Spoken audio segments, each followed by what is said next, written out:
আল্লাহর কোন বান্দা যদি কোনো গুনাহ, ইমানদার নাফরমান যদি লাগাতার গুনাহ চলতে থাকে, একটা গুনাহ টানা করতে থাকে, তো আল্লাহ তারে 3টা সাংঘাতিক শাস্তি দেয়। কথা বুঝছেন আমার? মানে এক তো হলো আমার গুনাহ হয়ে গেছে, আমি ছেড়ে দিছি, আবার সাথে সাথে ভুল হয়ে গেছে। আরেকটা হলো গুনাহই আমার জিন্দেগি, আমি গুনাহটাকে, আল্লাহর এই নাফরমানিটাকে আমার জীবনের সাথে মিশিয়ে ফেলছি। এটাই আমার ধারাবাহিক 10 বছর, 5 বছর, 20 বছর, 6 মাস আমি একই রকম নাফরমানি করছি। এরকম যদি করো হয়, আল্লাহ যখন অসন্তুষ্ট হয়, ভাই ছেলেরা তোমরাও শোনো, আল্লাহ তখন তাকে 3টা সাংঘাতিক শাস্তি দেয়।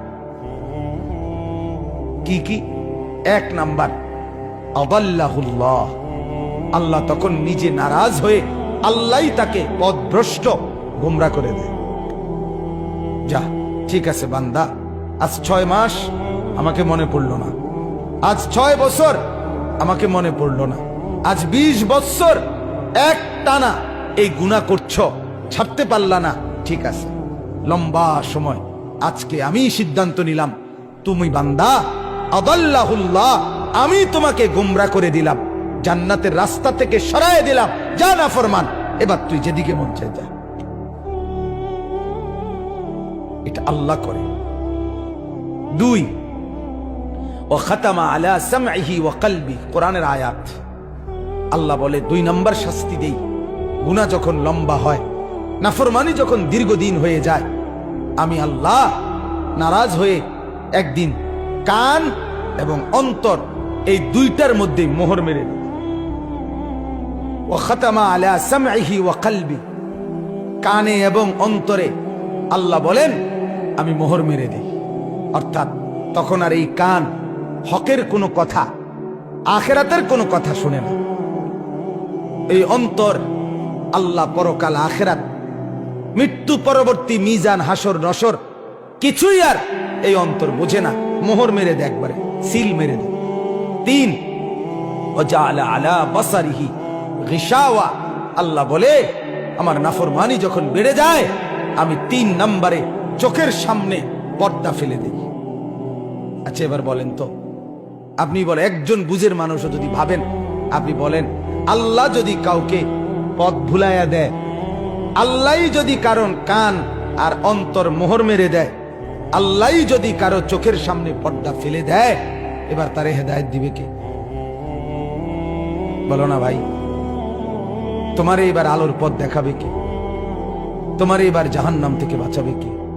এই ঠিক এই কথাটাই আল্লাহ কোরআনে বলছে। এরপরে কথা এটাই, ফামান ইয়াহদিহি মিন বাদিল্লাহ, রব্বুল আলামিন বলে, বন্ধু আমি যাকে গোমরা করে দিলাম, আমি যার কান আর অন্তর মোহর মেরে দিলাম, আমি যার চোখের উপরে পর্দা ফেলে দিলাম, এবার বন্ধু বলেন তো, ফামান ইয়াহদিহি মিন বাদিল্লাহ, আমি আল্লাহকে বাদ দিয়ে বলেন তো এই নাফরমানকে হেদায়েত কে দিবে? কে দিবে? আর কোত্থেকে আলো পাবে? দুনিয়া তো চলবে বাপ। আপনি এবার বলেন, আমি রাগ করে নাই, বুঝার জন্য বলি, আজকে যার বয়স 60 বছর, 50 বছর যে মুরব্বীর বয়স, এবড়া এখনো বিড়ি খায়, আপনি মনে করেন তো এবড়ার এই নাফরমানিটা যে কতদিন ধরে? কথাটা বলেন, 60 বছর 50 বছর ধরে লাগাতার আপনি একই রকম বিড়ি খেয়ে যেতেছেন, সিগারেট খাইতেছেন। আজকে 30 বছর আপনি একই রকম চা দোকানে বসে টেলিভিশন নর্তকীর নাচ দেখেন, কথায় কথায় গালি দেন। আপনি বলেন তো চাচা, আপনার গন্তব্য কোন দিকে যাচ্ছে?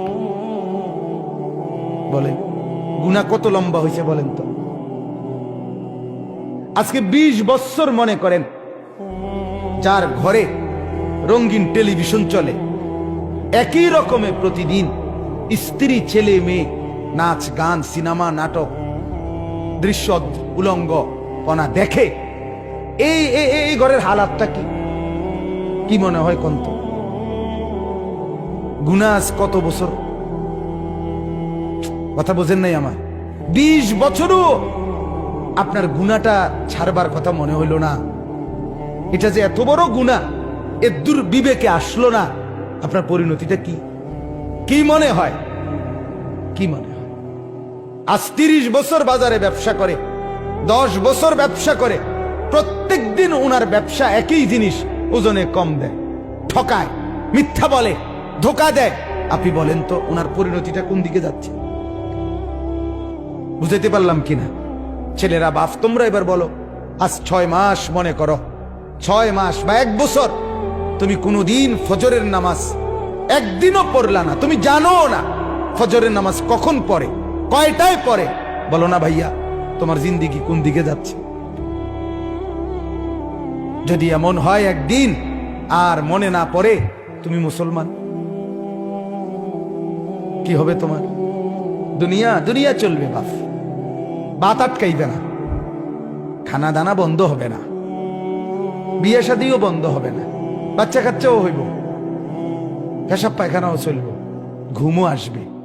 আখেরাত এগুলো তো আল্লাহ তাআলা বাপ, এগুলো তো আল্লাহ কুত্তারও দেন। কুত্তাও তো খায়, কুত্তাও তো ঘুমায়, কুত্তাও তো পেশাব পায়খানা করে, কুত্তারও যৌন চাহিদা পূরণ হয়, কুত্তারও বাচ্চা কাচ্চা হয়, হয় না? মা কথা কয় না তো? তোমার আর তুমি আলাদা? আলাদা কি বলো ভাইয়া? হ্যাঁ, এজন্য বাপ, একজন হলে একজনই ভাবো, একজনই ভাবো, সবাই ভাববে না। আল্লাহ কোরআনেই বলছে অধিকাংশ গাফেল, অধিকাংশ গাফেলই থাকবে। ইবলিস আল্লাহকে বলছে, আল্লাহ আমারে তাড়াইয়া দিলেন, যাইতেছি গা, তবে মনে রাখেন আপনার বান্দার ডানে বামে সামনে পিছনে চতুর্দিক থেকে আমি গুনার কুমন্ত্রণা তাকে দেব, ফলে আপনার বেশিরভাগ বান্দা আপনার অনুগত পাবেন না। ওয়ালা তাজিদু আকসারাহুম শাকিরিন, বেশিরভাগ পাবেন না। এতো আগের কথা, আল্লাহ কাছে ইবলিস বলে রাখছে। কিন্তু একজনই ভাবেন। আপনি বলেন না আপনার ছেলের গতি কোন দিকে? আমি কিছুদিন আগে চাচা এক জায়গায় মাহফিলে গেছি, এক জেলায়, আমি নাম বলতেছি না। ওনাদের বাবা, কথা শুনেন, 6 সন্তান, ওনাদের বাবা ওই জেলার শ্রেষ্ঠ আলেম ছিলেন, বড় মাদ্রাসার প্রতিষ্ঠাতা। ওই মাদ্রাসার মাহফিলে গেছে, 6 ছেলেই লন্ডন থাকে, তার মধ্যে 4 জন দেশে আসছে ওই মাহফিল উপলক্ষে। 4 জনের চেহারার দিকে আমি তাকাইয়া দেখলাম, একজনের চেহারা তো ন্যূনতম কোনো দাড়ি নেই, এবং শার্ট প্যান্ট এভাবে পরা, আজকে মাহফিল উপলক্ষে মনে হয় যেন নতুন করে শেভ করছে, স্পেশাল শেভ দিছে। কথা বুঝছেন? আহা, আপনি বলেন তো, আপনি ভাবেন তো, এই বাবার ছেলেরা যদি এভাবে ইসলাম ভুলে যায়, এদের সন্তান, কথা বোঝেন নাই আমার, এদের পরবর্তী জেনারেশন, এর পরের জেনারেশন আর চিনবে ইসলাম? 50 বছর পরে কি হইতে পারে? ছেলেরা এবার তোমরাও বলো ভাই, আমার অনুরোধ ভাই, আমি খুব বেশি আহাজারি করি, তোমরা এই ছেলেরা তোমরা বলো, তোমরা যদি জীবন এমন হয় তোমাদের এই বয়সে, তোমরা যদি সারা দিন মোবাইলেই ছবি দেখো, নাচ দেখো, গান দেখো, সিনেমা দেখো, নর্তকী দেখো, এক ওয়াক্ত নামাজ পড়তে যদি মন না চায়, তো তোমার সামনে যে জেনারেশন আসবে, আমি যেমন আমার বাবার ছেলে, আমারও তো এখন 4টা ছেলে মেয়ে, কথা বলেন না কেন? তো তোমার সামনে তো চিরেই আগামী 20 বছর পরে, আগামী 30 বছর পরে তোমরাও ছেলেরা, তোমাদেরও তো জেনারেশন আসবে। আল্লাহ চাহে তো তোমরাও তো বিয়ে করবে, তোমরাও তো ইনশাআল্লাহ সন্তানের বাবা হবে। তুমি ভাবো তো, তোমার আখলাক যদি এমন হয়, তো তোমার সন্তানটা কি করবে তখন? তুমি বাবা হয়ে যদি কোনদিন ফজরের নামাজ না পড়ো, ও তো চিনবেই না নামাজ, ও তো আখেরাত চিনবেই না, ও তো পরকাল চিনবেই না, ও তো আল্লাহ চিনবেই না। এজন্য দয়া করো, দয়া করেন বাবারা, আপনাদেরকেও বলি, আপনি আপনার ছেলের দিকে নজর দেন, মেয়ের দিকে নজর দেন, স্ত্রীর দিকে নজর দেন, এটা জিম্মাদারি। ফালিযালিকা ফাদউ, দাওয়াত দেন, আল্লাহর দিকে দাওয়াত দেন, তাহলে নিজের স্ত্রী, নিজের ছেলে, নিজের মেয়ে, নিজের পাড়া, নিজের মহল্লা, নিজের এলাকা, এক উম্মতের দায়িত্ব আমাদের তো শুধু এতটুকুও না, সারা পৃথিবী দাওয়াত দেওয়া, সমস্ত মানুষকে আল্লাহর দিকে ডাকা, এটাই আমাদের জিম্মাদারি। সেই ব্যাপক দায়িত্ব আমাদের, সেখানে আমরা কিছুই না করলে আল্লাহর কাছে কি জবাব দিব বলে?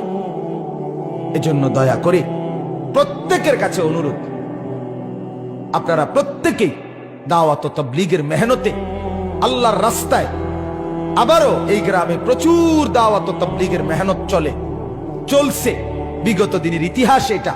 আলহামদুলিল্লাহ, আমরা অনুরোধ করব আপনাদের এই ঐতিহ্য দাওয়াত ও তাবলীগের এই মেহনত আপনারা আগামী দিনেও চালু রাখবেন, বলেন ইনশাআল্লাহ। আপনাদের এই ছেলেগুলোকে প্রত্যেকটাকে দাওয়াত ও তাবলীগের সাথীদের সাথে জুড়ায় দেন, আল্লাহর দ্বীনের পথ ধরায় দেন। তবে শুধু খেয়াল করেন এতটুকু, দেখবেন ইনশাআল্লাহ এদের চেহারা বদলে যাবে, এদের আখলাক বদলে যাবে। এরা মুসলমান, এদের বাবা মুসলমান, এদের মা মুসলমান। এরা জন্মের পরে কানে নর্তকীর আওয়াজ শুনে নাই, আজান শুনছে, গান শুনে নাই। এরা এদেরকে গুনাহ ভুলায় দিছে, নারীর ফাঁদ ভুলায় দিছে। ইনশাআল্লাহ ধুয়ে মুছে সাফ করে দিলে দিল আবার স্বচ্ছ আয়নার মতো পরিষ্কার হবে, আল্লাহর জন্য জানবাজি করে লড়বে ইনশাআল্লাহ। লড়বে এই ছেলেরাই লড়বে, এই ছেলেরাই লড়বে। সারা দেশ জুড়ে আলহামদুলিল্লাহ মুসলমানের অগণিত যুবক আল্লাহর দ্বীনের জন্য এগিয়ে আসতেছে, বলেন আলহামদুলিল্লাহ। অতএব দাওয়াত, এই মিশন আপনারা প্রত্যেকেই আপনাদের জীবনে বাস্তবায়ন করবেন। ছেলেরা ইনশাআল্লাহ, যে ছেলেরা আছেন এখানে, ভাই তোমরা ভাই নিয়ত করো, তো এমনি নিয়ত করো না হাত তুলে যে আমরা আল্লাহর রাস্তায় সময় দেবো ইনশাআল্লাহ। নিয়ত করো ভাই, আল্লাহ তাআলা তৌফিক দান করেন, আল্লাহ তাআলা কবুল করেন।